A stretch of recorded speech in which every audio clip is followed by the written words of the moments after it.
하나님 말씀은 사도행전 21장 8절부터 16절까지 먼저 읽겠습니다. 이튿날 떠나 가이사랴에 이르러 그 일곱 중에 하나인 복음전도자 빌립의 집에 들어가서 머무르니라. 그에게 딸 넷이 있으니 처녀들로 예언하는 자들이라. 여러 날 머물러 있더니 아가보라 하는 한 선지자가 유대로부터 내려와 우리에게 와서 바울의 띠를 가져다가 자기 수족을 잡아매고 말하기를, 성령이 말씀하시되 예루살렘에서 유대인들이 이같이 이 띠 인자를 결박하여 이방인들의 손에 넘겨주리라 하거늘, 우리가 그 말을 듣고 그곳 사람들과 더불어 바울에게 예루살렘으로 올라가지 말라 권하니, 바울이 대답하되 여러분이 어찌하여 울어 내 마음을 상하게 하느냐. 나는 주 예수의 이름을 위하여 결박당할 뿐 아니라 예루살렘에서 죽을 것도 각오하였노라 하니, 그가 권함을 받지 아니하므로 우리가 주의 뜻대로 이루어지이다 하고 그쳤노라. 원전으로 다시 보는 사도행전 15번째 시간으로 사도행전 21장의 말씀을 가지고 말씀을 나누겠습니다. 사도 바울은 3차 전도여행을 합니다. 1차 전도여행은 안디옥에서 출발해서 지금의 터키, 그러니까 소아시아 반도를 돌아서 다시 안디옥으로 들어가죠. 2차 전도여행도 시작은 이렇게 출발했습니다. 근데 아시아에서 말씀 전하는 걸 허락지 아니하셔서 이제 유럽으로 넘어가죠. 그래서 이제 빌립보로에서 마게도니아, 베레아에서 밑에 고린도까지 갔다가 안디옥까지 들어옵니다. 근데 3차 전도여행은 마찬가지로 안디옥에서 출발했는데, 그래서 고린도까지 갔다가 다시 마게도니아로 와서 원래 에베소에 들렸다가 그리고 이제 예루살렘에 갈 작정이었습니다. 근데 예루살렘에 오순절까지를 가야 일정이 맞기 때문에, 그래서 에베소에 장로들을 불러서, 지금으로 말하면 목사님들입니다. 에베소 목사님들을 불러서 밀레토라는 섬에서 지난번에 고별 설교를 합니다. 그때 가서 유명한 사도행전 20장 28절에 보면, 하나님이 피로 사신 것은 교회다. 그리고 여러분들을 감독들로, 그리고 목양하는 자로, 목사로 세우셨다. 그러니까 거기 보면 장로들을 불러다가 당신들은 감독이요, 그리고 목사 일을 하는 사람이요. 그랬으니까 결국 성경에서 목사와 장로와 감독은 동일 일을 하는 것으로 나타냅니다. 지금 우리가 우리 교회에도 장로님이 계시고 또 이제 감독이라는 직분도 있는 교단도 있고, 그렇지만 그것이 잘못됐다는 얘기가 아니고, 성경을 볼 때는 감독과 장로와 목사를 동일인으로 보는 것이 성경을 볼 때 좀 이해하기 편하다는 말씀을 드리는 것이죠. 그래서 마지막으로 3차 전도여행, 모든 전도여행은 안디옥에서 출발합니다. 안디옥에서 갔다가 다시 안디옥으로 돌아오고, 두 번째도 안디옥으로 출발해서 안디옥으로 돌아오고, 세 번째는 출발은 안디옥에서 했지만 이제 예루살렘에 가서 거기서 이제 3차 전도여행이 끝납니다. 거기서 이제 붙잡히게 되죠. 그래서 이제 죄수로서 로마에 끌려가는 과정이 한 2, 3년 정도 진행이 되게 되는데, 지금 이제 예루살렘에 가기 전에 들리는 것이 이 가이사라라고 하는 항구입니다. 그러니까 배 타고 쭉 와서 그 가이사라에서부터 육지로해서 예루살렘에 들어가죠. 우리로 말하면 인천에서 서울 들어오려면 인천에 옛날에 거쳐서 서울 들어오듯이, 일본을 말하면 요코하마에 거쳐서 동경에 들어가듯이 그곳이 바로 가이사라라고 하는 곳이고요. 이 가이사라라는 곳은 그 시저 이름을 딴 것이죠. 로마의 총독들은 원래 거기 머무릅니다. 가이사라에 머물러서 있다가 이제 명절 때 되면 혹시 무슨 폭동이 일어나지 않을까 해서 이제 예루살렘에 온 거죠. 빌라도가 예수님 그 십자가 달리실 때 그 6월절 무교절 명절 동안에 올라온 것도 잠시 올라온 겁니다. 항상 가이사라에 가보면 거기에 이제 총독 관저가 있죠. 성지순례 가보신 분은 아시겠지만 해변가 가이사라에 로마의 그 모든 중심지 도시로서 해놨습니다.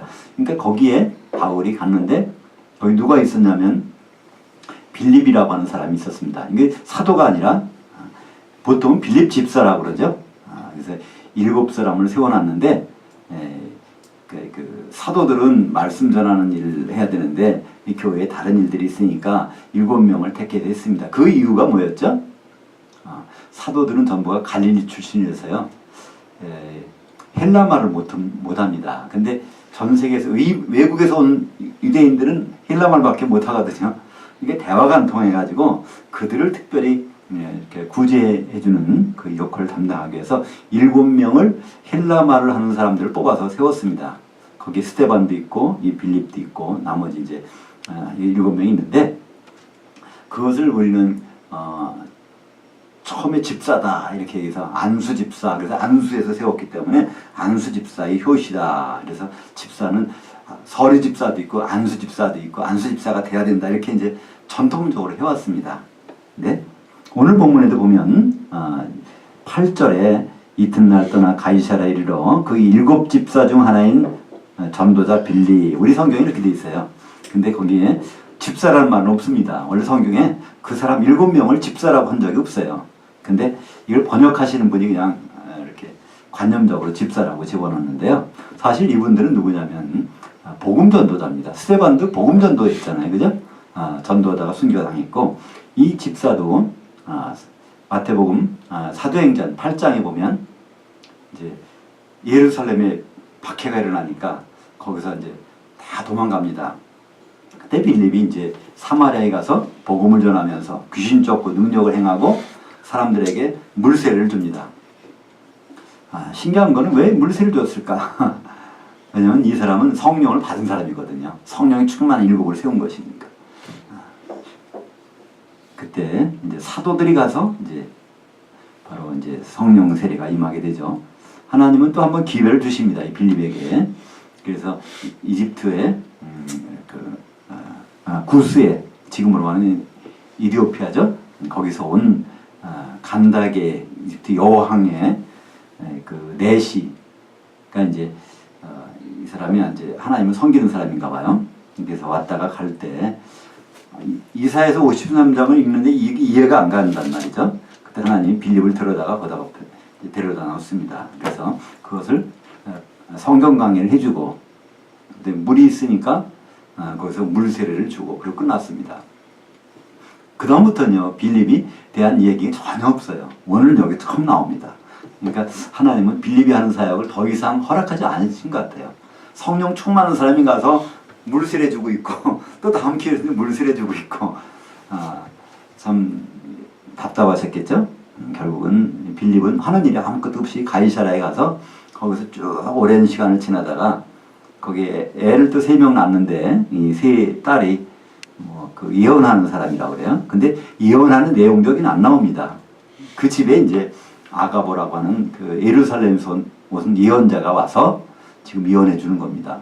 이 이제 바울의 그 혁띠를 갖다가 빼가지고 이띠 임자가 결국은 이제 유대인들에게 넘겨져서 이방인한테로 넘겨져서 이제 붙잡혀 간다는 것을 거기서 말하게 되죠.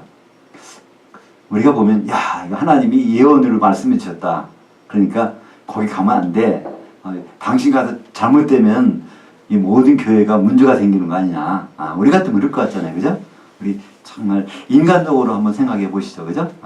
지금 바울이 갔다가 못된 놈들한테 잡혀가지고 잘못되면 하나님의 일이 이게 잘못된 것 같다 생각하는데 역시나 거기 있는 사람들이 다 듣고 야 큰일 났다 가지 맙시다 막 울면서 그렇다는 거예요. 그랬더니 바울이 그러죠? 13절에 보니까 바울이 대답하되 여러분이 어찌하여 울어 내 마음을 상하게 하느냐. 그냥 통곡을 한 것 같아요. 바울이 가서 죽게 됐다 그래서 절대로 가지 말라고. 근데 바울은 그럽니다. 거기 가서 죽을 것 다 각오했다는 겁니다. 그걸 왜 이렇게 담대하게 이런 말을 했겠을까요? 예수님 만났을 때 처음부터 그런 말을 했었죠. 네가 나를 위해서 얼마나 해를 많이 받아야 될 것을 알게 하리라. 그래서 이제 아나니아한테 가서 안수를 받게 하는 장면이 나오는데 바울은 그 앞을 다 내다보고 있는 거죠. 바둑둘 때 보면 위태위태 하잖아요. 근데 고수들은 내다보고 하니까 이걸 전혀 관계없이 막 두잖아요. 그죠? 신앙적으로 바울이 아마 여기에 있는 사람보다는 저 앞을 더 미리 내다본 것 같습니다. 그래서 결국은 이제 예루살렘으로 가게 되죠. 오늘 제목이 사도 바울과 메시아닉 주의 끝없는 갈등이라는 제목을 잡아봤습니다. 그러니까 바울이 다니면서 가장 힘들어했던 거는요. 거기 있는 이방 사람 때문에 힘든 적이 거의 없어요. 그것들은 사실은요. 그들과 논쟁도 하고 뭐 하지만 아데네 가서도 그들하고 논쟁해도 그리고 결국은 잘 끝났죠. 근데 가장 힘든 거는 유대인들이고요. 특별히 유대인하고도 힘든 건 별로 없어요. 유대인 중에서 예수 믿은 사람들한테 이게 문제가 생기는 겁니다. 유대인들인데 예수를 믿었는데 율법도 지켜야 되고 예수도 믿어야 되는 두 가지를 해야 된다고 하는 사람들이 나타났다는 것입니다. 오늘 말씀에 11절에 보면 예루살렘에서 유대인들이 이같이 이띠 임자를 결박하여, 그래서 이때 유대인이라는 것은 기독교로 들어오지 않은 유대인을 얘기하는 것이 아닙니다. 왜냐하면 오늘 이제 뒤에 보시겠지만 20절에 보면 유대인들 중에 믿은 자들이 수만 명 있으니 그들 때문에 이거 큰 난리 칠 거란 겁니다. 유대인 중에 믿은 자들을 다른 말로 우리는 지금 메시아닉 주라고 합니다.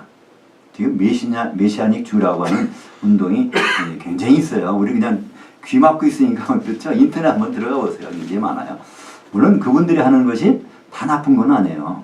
그러나 아주 근본적인 것은 문제가 되는 것이 있단 말입니다.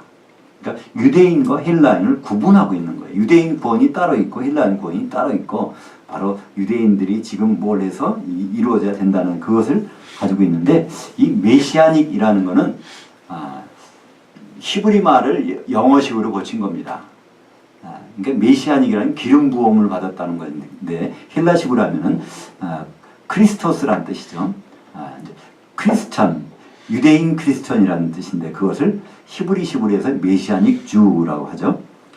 그러니까 유대이면서 예수를 믿는 사람. 근데 유대인의 율법도 같이 갖고서 예수를 믿는 사람. 유대이면서 이런 사람들이 이제 메시아닉 주라고 지금도 있는데 이 메시아닉 주의 효시가 오늘 여기에 사도행전 21장에 나오게 됩니다. 17절부터 21절까지 한번 읽겠습니다. 예루살렘에 이르니 형제들이 우리를 기꺼이 영접하거늘 그 이튿날 바울이 우리와 함께 야고보에게로 들어가니 장로들도 다 있더라. 바울이 문안하고 하나님이 자기의 사역으로 말미암아 이방 가운데서 하신 일을 낱낱이 말하니 그들이 듣고 하나님께 영광을 돌리고 바울더러 이르되 이 형제여 그대도 보는 바에 유대인들 중에 믿은 자들 수만 명 있으니 다 율법에 열심을 가진 자들이라. 내가 이방인은 모든 유대인들을 가르치되 모세를 배척하고 아이들에게 할례를 행하지 말고 또 그의 관습들을 지키지 말라 함을 그들이 들었도다.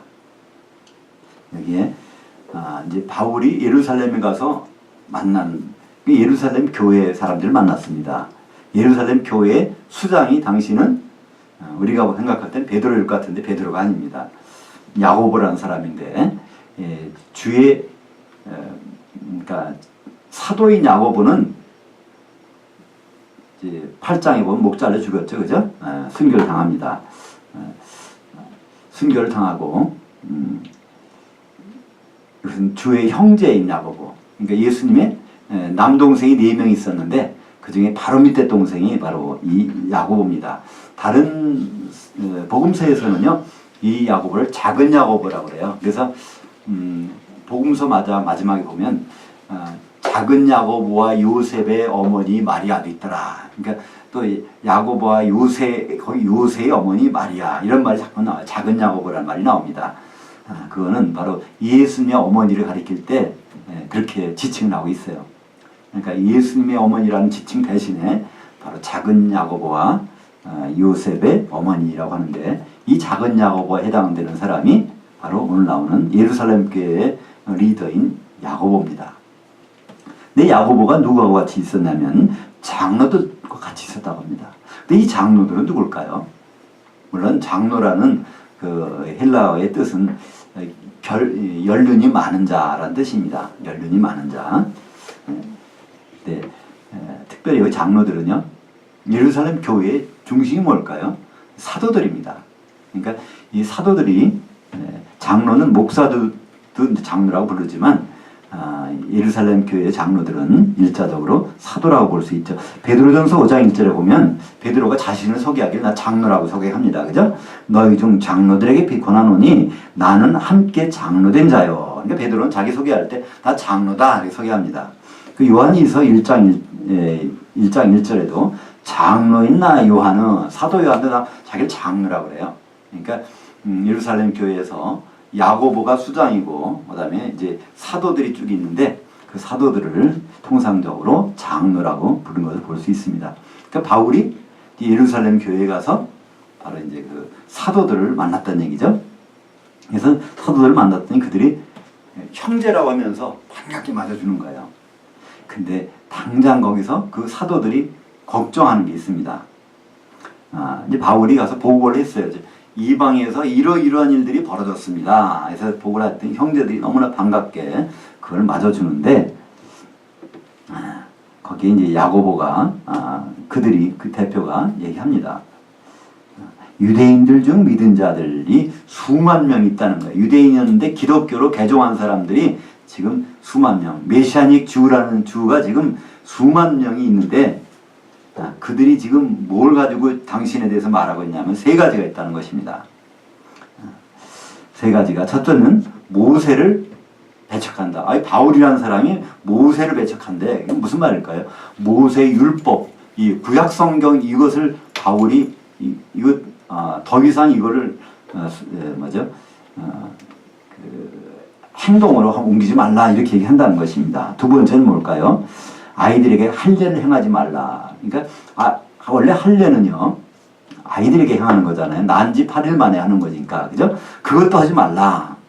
세 번째는 그 관습들을 지키지 말라. 전통 지금까지 이렇게 해왔는데 그 전통들 있지 않습니까? 그 뭐 성전에서는 어떻게 제사 지내고 서원 기도는 어떻게 해야 되고 뭐 여러 가지 그런 관습들 그것도 다 지키지 말라. 이 세 가지를 바울이 하지 말라고 그랬으니까 이거 하나만 걸려도 큰일 난다는 거예요. 그러니까 거기서 지금 그 사도들이 바울을 만나가지고 당신 지금 유대인 그거를 하지 말라고 했는데 그걸 한번 잘 지키는 신용을 내라는 겁니다. 그래야 큰일 난다가지 그렇다면 큰일 날 거라고 지금 설득하고 있는 거예요.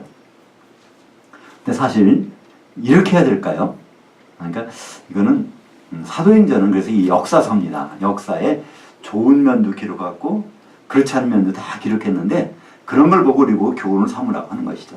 그러니까 그들의 말을 듣고 율법을 잘 지키는 신용을 해갖고 위기를 모면해보자. 그래서 이렇게 하려고 그러는데 이렇게 해서 과연 됐느냐 겁니다. 결론적으로 말씀드리면 바울이 다 그걸 지켰어요. 서원기도 지켜가지고 다 해서 유대인처럼 율법을 다 지켰는데 지금 결과는 마찬가지라는 거예요. 전혀 다른 게 없습니다. 왜냐하면 마태복음 11장 13절에 모든 선지자와 율법이 이해하는 것이 요한까지. 그러니까 율법 체계, 구약 성경에 유효기간이 있습니다. 구약 성경에 나오는 물론 구약 성경은 다 우리에게도 지금 보고 있는 거지만 구약 성경 가운데 나와 있는 명령이 있단 말이에요. 계명이 있고 율법이 있는데 그 계명을 지키는 유효기간이 언제까지요? 세례 요한이 나타나서 예수님이 누구다라는 것을 지목했을 때까지만 유효하지 예수님이 성령이 임하시고 나서 그 다음부터 활동하실 때부터 그러니까 천국이 임했을 때부터는 구약 성경의 유효기간이 끝났다는 겁니다. 근데 그걸 초대교회에서는 여전히 그걸 사람들이 지키고 있고 유대교에서 들어온 사람들이 그것을 크게 생각하고 있다는 것이죠. 이 할례라는 특별히 할례라는 건 굉장히 중요합니다. 왜냐하면 하나님의 여호와 하나님께서 아브라함과 마지막으로 최종적인 약속하실 때요. 이삭도 다 바치고 해서 최종적인 약속하실 때 그때 창세기 19장 7절에 보면 17장 9절에 보면 또 하나님이 아브라함에게 이르시되 그런즉 너는 내 언약을 지키고 내 후손도 대대로 지키라. 너희 중에 남자는 다 할례를 받으라. 이것이 나와 너희와 너희 후손 간에 지킬 내 언약이니라. 그러니까 할례라는 것은요 하나님과의 약속입니다. 이거 안 지키면 끊어진다는 겁니다. 그러니까 우리는 그것도 한번 이해를 해야 돼요. 유대인들이 왜 이렇게 나쁠까? 왜 바울을 갖다 핍박하고 그렇게 했을까? 대단히 나쁜 사람이다. 우리 그렇게만 생각해도 안 됩니다. 그들이 왜 그랬냐면요. 바울 하는 걸 이렇게 내버려 두면 자기들이 하나님께 죄를 짓는다고 생각하기 때문에 그렇게 하는 겁니다. 그죠? 바울이 할례 받지 말라. 그러면 얘 할례 이거 안 받으면 나한테서 끊어진다 그러는데 어떻게 할례 받지 말라고 그러냐. 이거 갈등이 있을 거 아닙니까?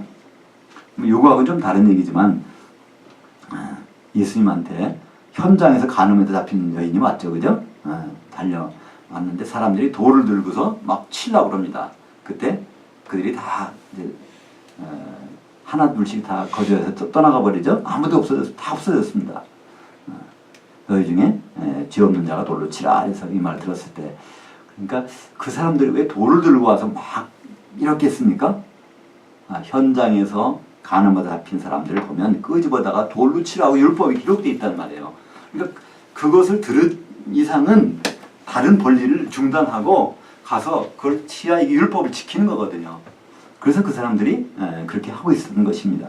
마찬가지로 바울이 가는 곳마다 유대인들이 그냥 해코지하고 박해하고 하는 것은요, 그들 나름대로는 모세율법도 지키지 말라고 그러지, 할례도 지키지 말라고 그러지, 지금까지 왔던 전통 다 지키지 말라고 그러지, 이거는 정말 유대교를 완전히 뒤집어 놓는 거고요.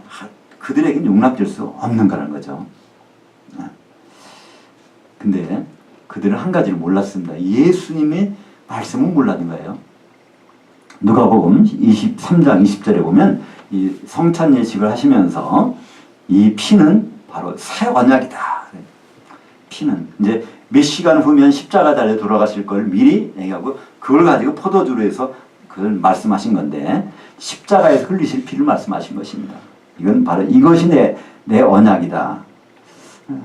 그러니까 새 언약이라는 거예요. 옛날 언약은 여기서 끊어졌다는 것입니다. 그러면 옛 언약이 있고 새 언약이 있는데, 그러니까 지금 이제 할례를 가지고 옛 언약이라고 해요. 그러면 새 언약이 나오면요, 이 할례는 바뀌어져 되지 않습니까? 더 이상 주면 안 된다는 거예요. 근데 문제는 이게 어찌 새 언약이라는 거예요. 이게 예수님 말씀이 새 언약인데 예수님이 피로 맺은 거, 바로 십자가에서 피 흘리실 거. 근데 율법에 그 내용이 있단 말이죠. 그죠? 신명기 18장 15절에 보면 이제 그럼 모세에게 그런 말씀하십니다. 마지막으로 너희들 가운데 이스라엘 백성 중에서 너와 같은 선지자 하나를 세울 텐데 바로 너는 이스라엘 백성들은 반드시 그의 말을 들으라, 순종하라는 것입니다. 그러면 이것을 율법을 지키려면 이 말을 지켜야 돼요. 신명기 18장 15절을 지켜야 되는데 이때 나오는 예수님이 선지자 사역을 할 때 그럼 이분의 말을 들으라고 했으니까 이분은 바로 이 피가 새 언약이라고 했으니까 할례를 지키는 것이 아니라 바로 그 피 언약을 지키는 것을 바꿔야 되는데 유대인들이 율법을 지킨다고 하면서 신명기 18장 15절을 안 지키는 거예요. 예수님이 그분이라는 것을 인정 안 하는 것이죠. 그래서 로마서 2장 28절에는 말씀합니다. 육신에다가 할례를 받는 것, 이건 아무 의미가 없다는 거예요. 우리는 할례는 마음에다 받는 거고, 그래서 이면적 유대인, 겉에 보이는 것이 아니라 유대인이 아니라 이면적 유대인이라. 그러니까 우리 성도님들은요, 전부가 다 이면적 유대인들입니다. 그죠? 이면적. 그러니까 이면적 유대인이 영적인 유대인이죠. 이것이 하나님이 인정하신다고 그랬는데 그 부분을 초대교회에서는 혼돈하고 있었죠. 예레미야서 31장 31절부터 33절까지도 이 말씀이 나옵니다. 새 언약을 맺을게. 하나님이 이제 앞으로 이 옛 언약, 아브라함과 맺었던 언약 말고 새로운 언약을 맺으시는데 그것을 예레미야서 31장 33절에 보면 마음에다가 할례를 하는 그 언약을 이제 주신다는 겁니다. 그것을 다시 말하면 예수님이 십자가 피로 언약을 세우신 것이죠. 그러니까 십자가의 피로 세우신 언약은 다시 말해서 우리가 교회를 세우면 그분이 다시 오셔서 우리와 하나 되시겠다는 것, 그것이 우리에게 드러난 새로운 언약입니다. 근데 거기서 벗어나는 것은 전부가 다 잘못된 것이죠. 그래서 우리는 지금 유대인과 이방인들의 구분들을 자꾸 하려고 하는 것들이 많습니다. 근데 요한계시록 2장 9절 보면요. 내가 네 환난과 궁핍을 알거니와 실상은 네가 부유한 자니라. 자칭 유대인들이라 하는 자들의 비방도 알거니와 실상은 유대인이 아니요 사탄의 회당이라. 오히려 여기서는 이렇게 말씀하세요. 자칭 유대인, 그러니까 표면적 유대인, 이 사람들은요 하나님 보시기에는 사단의 회당이라는 거예요. 사단이라는 것이 무슨 뜻일까요? 사탄하면요 반역자란 뜻입니다. 하나님의 뜻에 반길드는 것은 다 사탄입니다. 그러니까 지금도 유대인을 인정하고 유대인에 대해서 구원이 따로 있다 이렇게 하는 것은요 그건 잘못된 겁니다. 갈라디아서 3장 28절에 보면 유대인과 헬라인이 그리스도 안에서는 하나라는 겁니다. 그러니까 유대인도 예수 안 믿으면요 예수 안에 들어오지 않으면 그들은 버린 사람들이고 이방인도 버린 사람들이었지만 예수 안에 있으면 바로 이면적 유대인이라고 성경은 말씀하고 있죠. 근데 이 사항들이 초대교회에서는 혼동돼서 바울이 이제 예루살렘에 딱 가자마자 하는 얘기가 지금 당신 이러고 있다가 큰일 나요 그러는 거예요. 그러니까 율법 잘 지킨다는 걸 한번 그들에게 보여줘야 됩니다. 그래서 하나 묘안을 제시합니다. 그것이 이제 22절입니다. 사도행전 1장 22절과 24절까지 한번 읽어보겠습니다. 그러면 어찌할꼬 그들이 필연 그대가 온 것을 들으리니 우리가 말하는 이대로 하라. 서원한 네 사람이 우리에게 있으니 그들을 데리고 함께 결례를 행하고 그들을 위하여 비용을 내어 머리를 깎게 하라. 그러면 모든 사람이 그대에 대하여 들은 것이 사실이 아니고 그대도 율법을 지켜 행하는 줄로 알 것이라. 지금 문제는 바로 이 바울이 율법을 잘 지킨다는 그 소문을 내서 여기서 안전을 유지해야 되지 않겠느냐 이 얘기를 한 것입니다. 그 중에 하나가 서원에 대한 율법을 한번 잘 지켜보자는 것입니다. 이 서원에 대한 율법은 민수기 6장에 잘 나타나 있는데요. 6장 5절과 9절 10절을 한번 읽어보시면 우리가 서원은 이렇게 하는 거구나를 기억할 수 있습니다.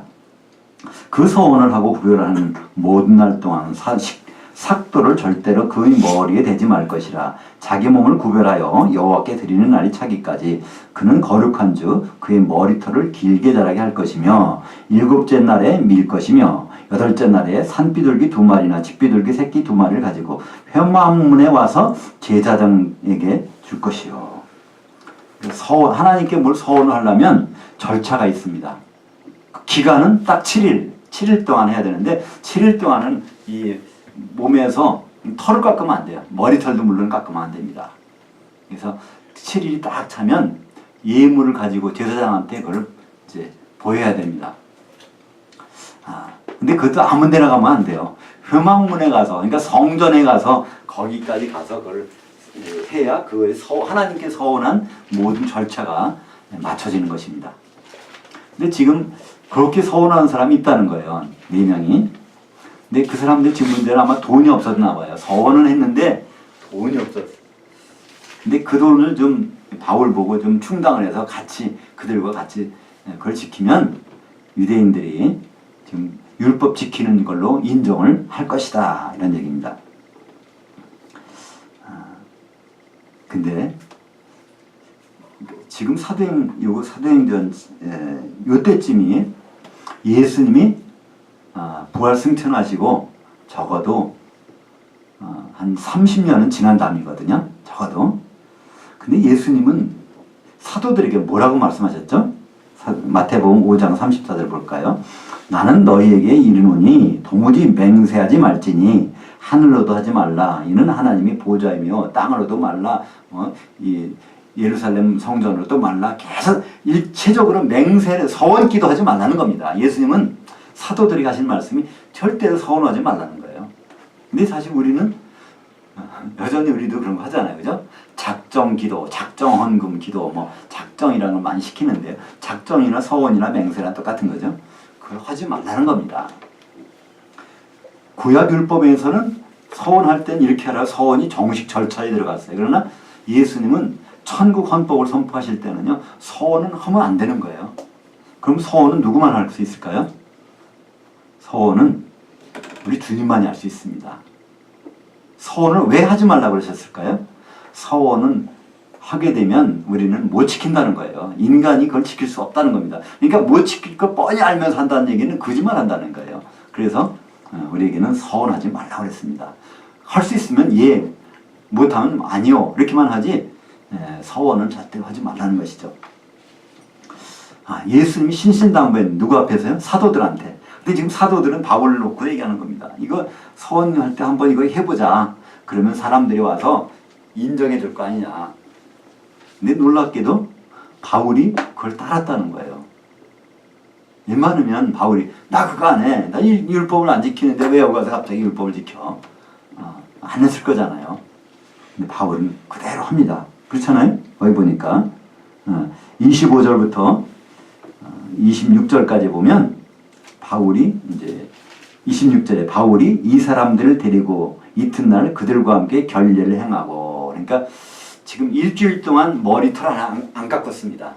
그 다음에 일주일이 딱 되니까 이제는 이제 가서 머리털을 깎겠다는 얘기예요. 어디 가서 이제 휴망문에 가서 그거를. 그래서 결례 기간이 만기된 것을 신고하니라. 그래서 사람들이 보니까 그럴 거 아니에요. 바울이 왔으면 사람들이 다 알 겁니다. 소문을 듣고.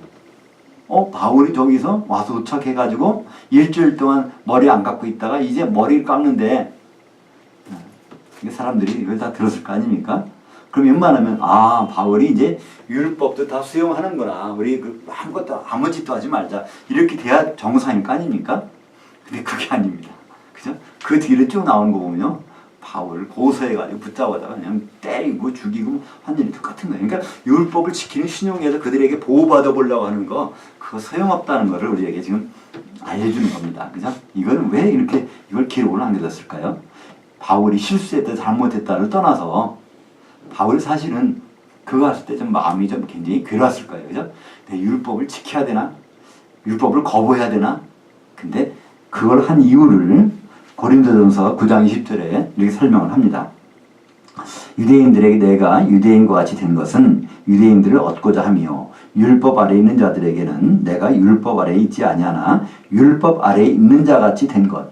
그래서 나 서원기도 했다. 서원을 했다는 거죠. 율법 아래에 있는 사람들을 얻고자 하며. 그래서 그 사람들과 어떤 대화를 길 열어보려고 자기도 하긴 했지만 그게 전혀 도움이 되지 않는다는 것을 성경은 여기 역사적 기록으로서 우리에게 밝혀주고 있습니다. 우리도 세상과 타협할 수 없는 상황, 타협해야 되는 상황이 많이 닥치게 될 겁니다. 근데 타협해야 되나 말아야 되나, 바울도 그걸 해야 되나 말아야 되나 해서 결국 바울이 이때는 타협을 했습니다. 바울이 세상과 타협한 것은요, 아마 여기가 처음이자 마지막일까 생각이 되는데요.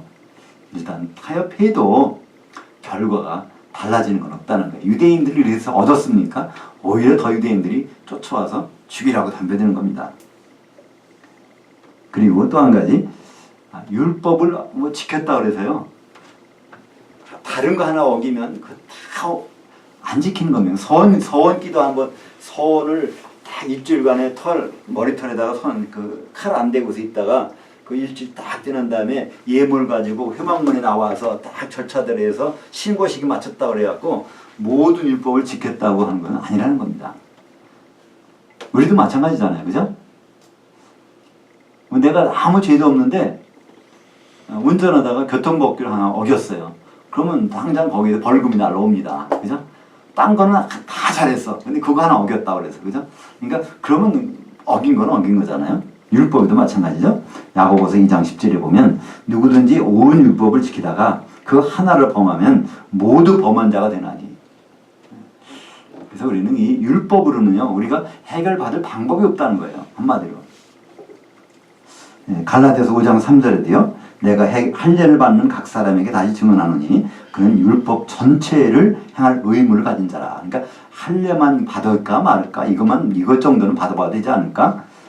근데 그거 하나 지킨다고 한다면 전체를 지켜야 된다는 겁니다. 왜냐하면 로마서 3장 20절에 하나님이 율법을 주신 이 구약 성경을 통해서 계명을 주신 목적 자체가 이걸 보고서 잘 지켜서 구원받으라는 것이 아니라는 겁니다. 그죠? 이걸 할 수 있는 사람은 지구상에 한 명도 없다는 거예요. 이건. 그래서 예수님이 오신 거 아닙니까? 한 명이 있다면 율법을 지켜서 의로워질 수 있다면 그러면 예수님이 오신다는 것이 좀 이상한 일이죠. 근데 로마서는 말씀합니다. 이거 구약 성경은 이게 거울이라고. 거울 보니까 내가 더러운 건 인정하겠는데 이거를 씻을 때는 여기는 없다는 겁니다. 그것은 바로 예수님밖에 없다는 것을 우리에게 성경은 알려주고 있죠. 결국은 오늘 보니까 27절에 나오지 않습니까? 그 이래가 거의 참에 아시아로부터 온 유대인들이 성전에서 바울을 보고 우리를 충동하여 그를 붙들고, 그러니까 예루살렘에 있는 사람들한테는 아마 잘 달래놨을지도 몰라요. 예루살렘에서 지금 바울을 주시하고 있다가 바울이 율법에 대한 서원의 절차를 다 지켰대. 그래서 그냥 넘어가는 것처럼 보였단 말이에요. 근데 쫓아와서 어디 아시아, 그러니까 에베소 지역, 이게 다 아시아 지역 아닙니까? 예, 거기에서 사람들이 유대인들이 몰려온 거예요. 유대인들이 누구겠습니까? 결국은 메시아닉 주겠죠. 그들이 와서 야, 그 사실은 그게 아니다 하면서 이제 그들이 뭐부터 문제 삼습니까? 이방인이 어떻게 성전에 들어갈 수 있느냐? 바울이 이방인들하고 같이 쭉 왔는데 그들과 같이 성전에 들어갔을 거 아니냐? 그러니까 이방인이 성전에 들어간다는 자체는 이거는 안 된다는 겁니다. 그러니까 이 성전, 여전히 이 건물을 바로 성전으로 생각하고 있는 그 메시아닉 주의 모습을 볼 수 있죠. 그래서 메시아닉 주들은요, 저희 예루살렘에 그 자리에 바로 성전이 세워져야 된다는 거예요. 그래서 건축 준비가 다 돼 있고 그걸 하고 있다는 거예요. 그거를. 그러나 성경은 그것을 완전히 배격합니다. 결국은 바울을 성전에서 끄집어내요. 왜 끄집어낼까요? 이방인과 같이 들어가서 성전 더럽혔다고. 이게 죄목이 그겁니다. 죄목이 하나님의 백성들만 들어가는 곳에 이방인을 데리고 들어가서 더럽혔기 때문에 같이 끄집어내다가 이제 때리기 시작하는 겁니다. 이 소문이 들렸습니다. 누구한테요? 천부장한테 들려가서 천부장은 이제 로마 군인이죠. 뒤에 내용들을 보면 이 천부장은 이제 원래 로마 사람이 아닌 것 같아요. 시민권 자기가 돈 주고 샀다고 나옵니다. 22장에 보면 이 천부장이, 그러니까 이제 돈 주고 산 로마 시민권자인데 여기서 와서 때립니다. 천부장은 누구 밑에 있을까요? 총독 밑에 있는 사람들이죠. 총독은 가장 큰 일이 뭡니까? 거기에서 어떤 소요 사태가 일어나서 혁명이나 반역이 일어나면 큰일 나는 겁니다. 그러니까 무슨 문제가 생겼다 그러니까 천부장이 막 달려온 겁니다. 근데 내용을 보니까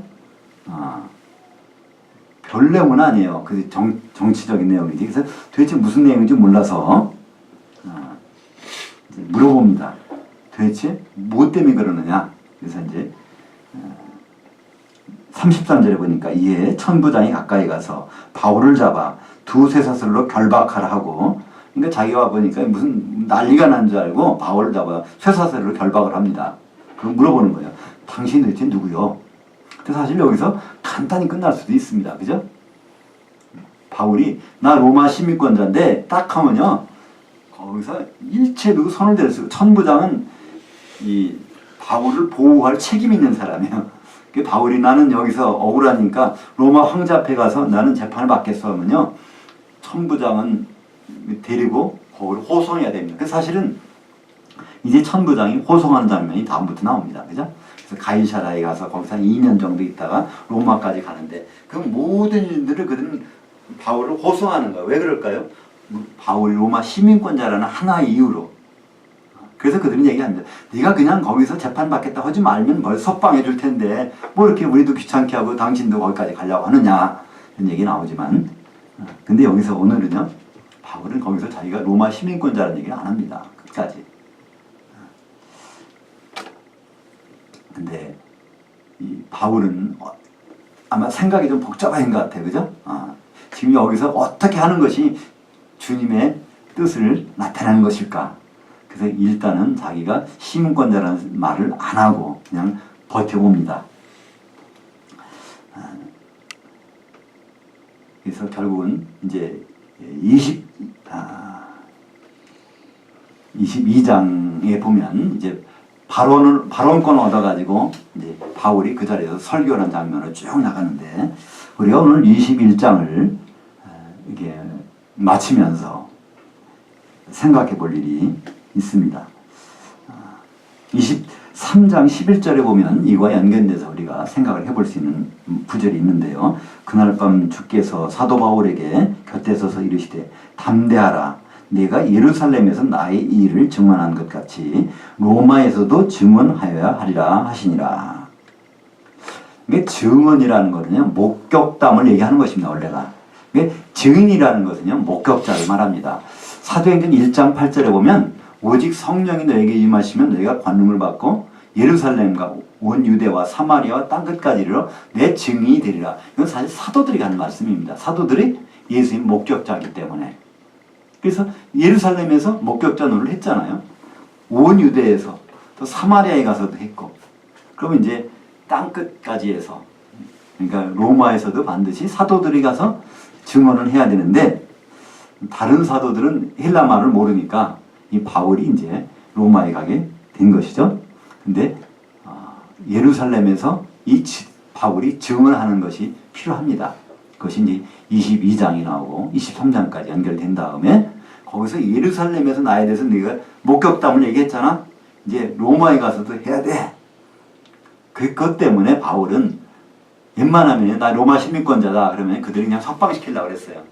근데 바울은 끝까지 죄수의 몸으로 갑니다. 왜냐면 예수님이 그랬거든요. 로마에 가서도 날 목격을 해놔야 돼. 그래서 거기서 이제 계속 이제 죄수의 몸으로 끌려가게 됩니다. 우리가 한번 생각해야 될 것은요, 예수를 믿는다고 기독교인이 됐다는 것은요,